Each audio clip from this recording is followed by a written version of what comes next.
I think it's so telling seeing the reaction of the media and the administration to the Michigan shooter, because you had Trump trying his best to call him an anti-Christian leftist, and you had the media doing the same thing. And in their efforts to foment some kind of fear against leftist violence, they completely ignore, willingly and very intentionally, the biggest threat there is in the United States in terms of political violence, which is right-wing domestic terror. Every statistic says the same thing. The white anti-establishment conservatives are the biggest perpetrators of sarcastic and domestic terror.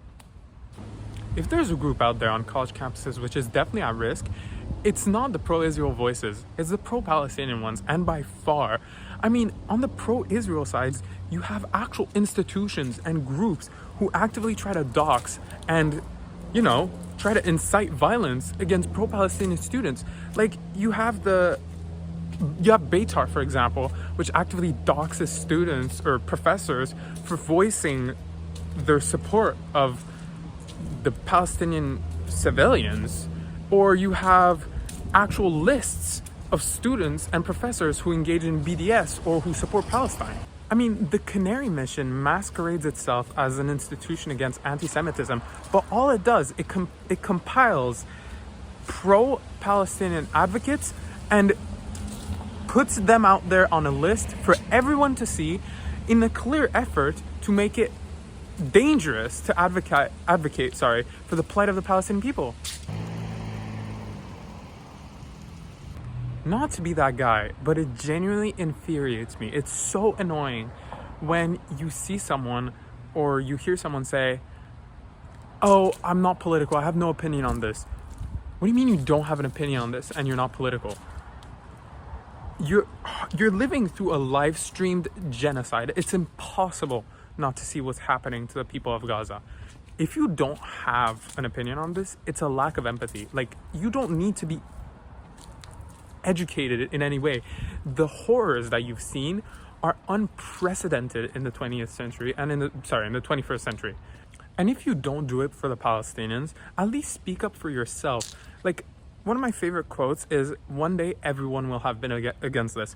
Imagine yourself in 20 years looking back at what you did and what you said about the genocide of the Palestinian people.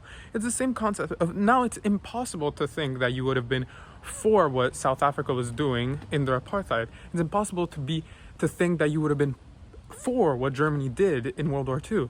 It's the same thing with this. You just need to have hindsight is 2020, but you need to be proactive because you have the chance to be a part of the right side of history. Judge me by my enemies is so fitting when defending Palestine, because take any pro-Israel advocate. Let's take, for example, Alan Dershowitz, famous Harvard professor, lawyer, and vehement defender of Israel. Let's look at who he's defended, for example. You have Donald Trump. Okay, that's already bad enough. Harvey Weinstein. Okay. Jeffrey Epstein. Okay, sure, maybe that's a one-off. Or let's take former Prime Minister of Israel, Ehud Barak. This man was caught entering Jeffrey Epstein's penthouse in New York. I mean, what were you doing there?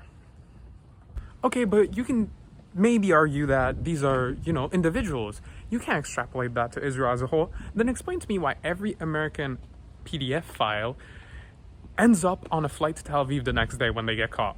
Surely it's not because Israel is a safe haven for them. Surely not.